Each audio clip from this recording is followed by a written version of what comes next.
Here are 5 mind-blowing and annoying creepy neighbor stories, each with unsettling or bizarre behavior that will make you double-check your locks tonight.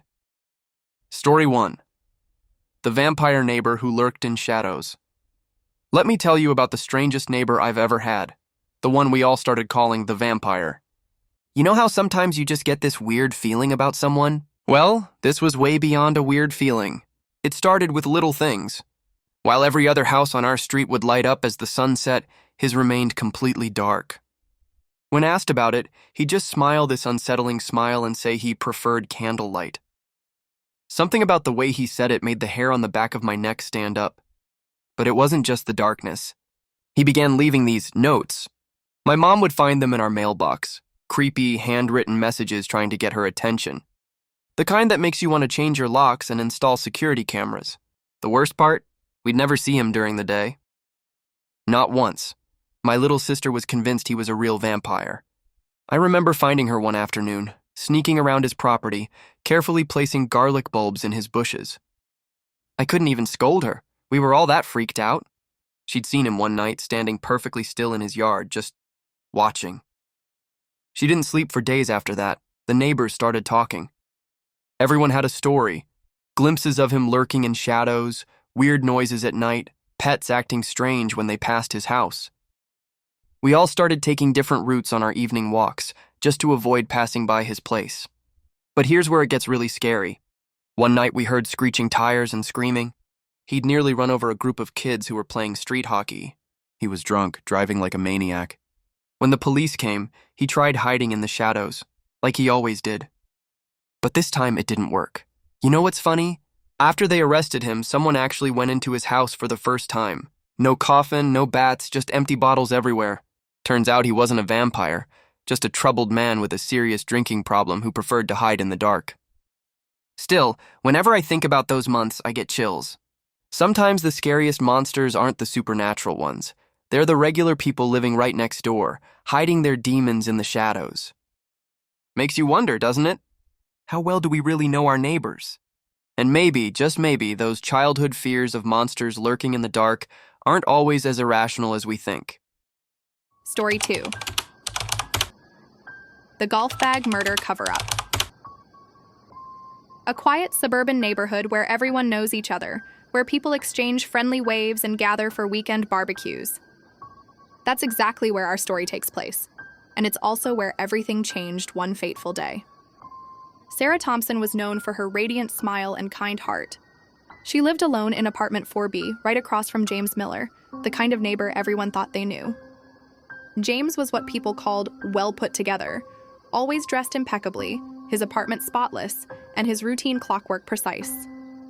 He was the type who'd help you carry groceries or hold the elevator door. The last person you'd suspect of anything sinister. But on September 15th, Sarah was reported missing. The last time anyone saw her, she was entering James's apartment. Just a neighbor visiting another neighbor. Nothing unusual about that. At least that's what it seemed. When investigators first questioned James, everything appeared normal. But something felt off. Maybe it was the way his answers seemed too rehearsed, or how his eyes wouldn't quite meet theirs. During their initial sweep of his apartment, they noticed something peculiar. Golf clubs scattered across his living room floor. For someone known for his meticulous nature, this seemed out of place. The breakthrough came when security footage from that day emerged. The cameras caught James leaving his apartment building with his golf bag, which wouldn't have raised any eyebrows, except for one crucial detail. When investigators had found his golf clubs scattered on the floor, every single one was accounted for. So what or who was in that golf bag? As days turned into weeks, the truth began to surface. Sarah's body was eventually found, and the golf bag theory proved correct. James had used it to transport her body, thinking no one would question a man carrying his golf bag to his car. It was calculated, cold, and nearly perfect in its simplicity. This case shook the community to its core. It reminded everyone that sometimes the most dangerous predators are hiding in plain sight, behind perfectly pressed suits and practiced smiles. The neighbor who always seemed so normal, so well put together, had orchestrated one of the most chilling crimes the community had ever seen. It's a haunting reminder that appearances can be deceiving, and sometimes the most normal-seeming people harbor the darkest secrets. The golf bag murder, as it came to be known, changed how that neighborhood looked at itself and each other forever. Story 3. The Witch Who Materialized at the Window. I want to tell you about one of the strangest encounters my family ever experienced. Something that still gives me chills when I think about it today.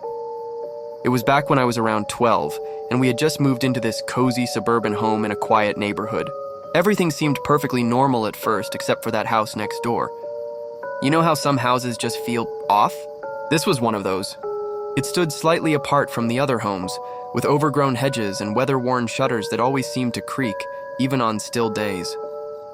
The neighbors told us it had been empty for years, though sometimes they'd see lights moving inside at night. We were debating who would go get it when something happened that made my blood run cold. There, pressed against our kitchen window, was a face, a woman's face, framed by what looked like a dark hooded cloak. Not a warm, friendly smile, but something different. She held up my sister's ball, and then, just as suddenly as she had appeared, she was at our back door handing it to us. She introduced herself as our neighbor, something we found odd since we thought the house was vacant. But here's where it gets really weird.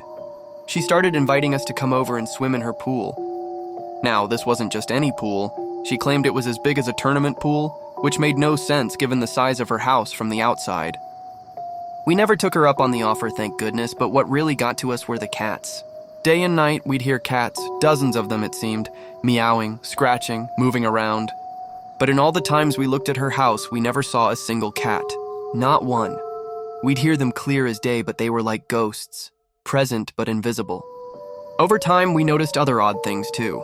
The woman would appear and disappear without warning, always wearing that same cloak.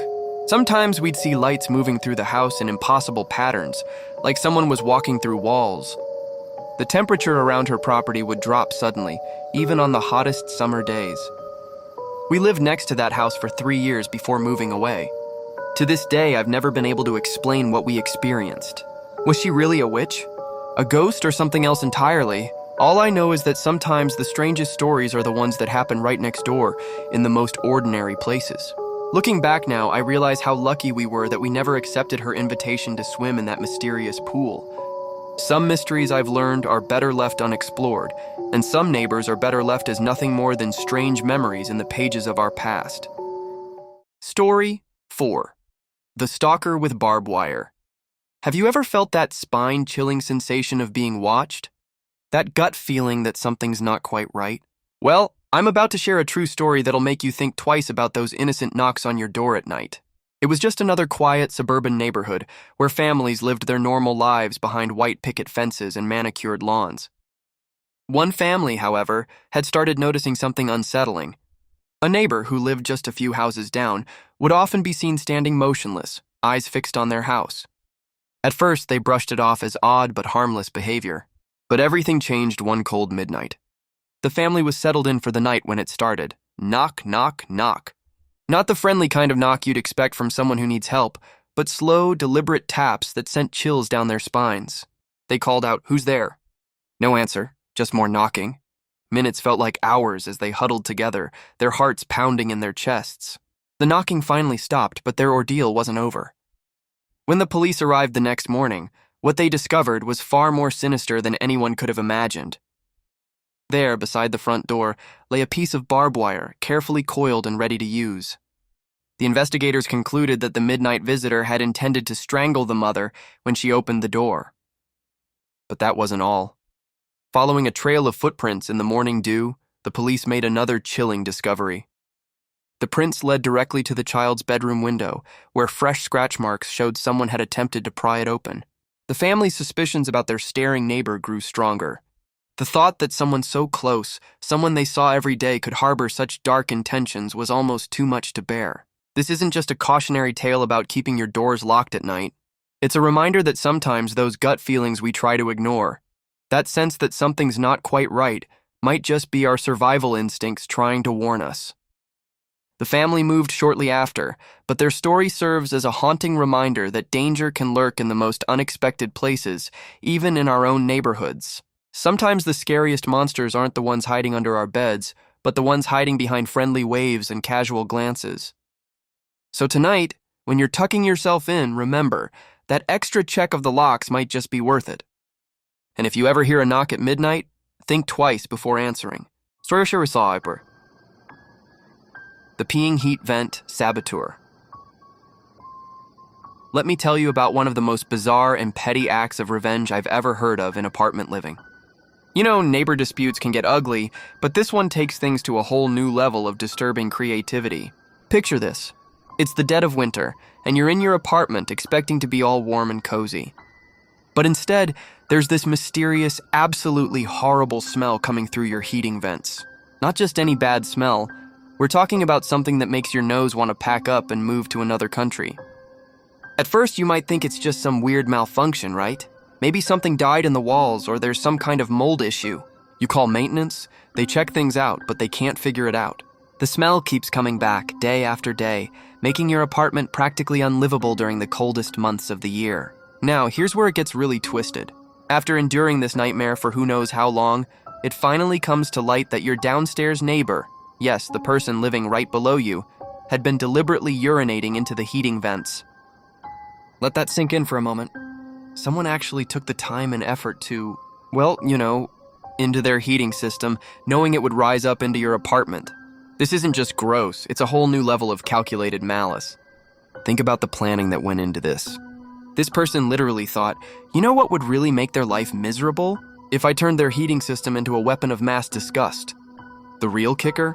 The upstairs residents had to live without heat during winter because it was their only option to avoid the smell. Imagine having to choose between freezing or living in an apartment that smells like a poorly maintained public restroom. It's like some twisted version of Would You Rather that nobody ever wanted to play. This story really makes you think about the lengths some people will go to when they want to make someone else's life miserable. I mean, there are normal ways to handle neighbor disputes. Leaving angry notes, making passive-aggressive comments in the hallway, or, actually talking things out like adults. But this is what happens when someone decides to take the low road, and then keeps digging until they hit the sewers. It really puts any minor neighbor annoyances you might have into perspective, doesn't it? Next time you're bothered by your neighbor's loud music or their questionable parking skills, just remember, at least they're not weaponizing their bodily functions against you. Sometimes that's all we can ask for in apartment living. So subscribe for more tales at BooTube Tales.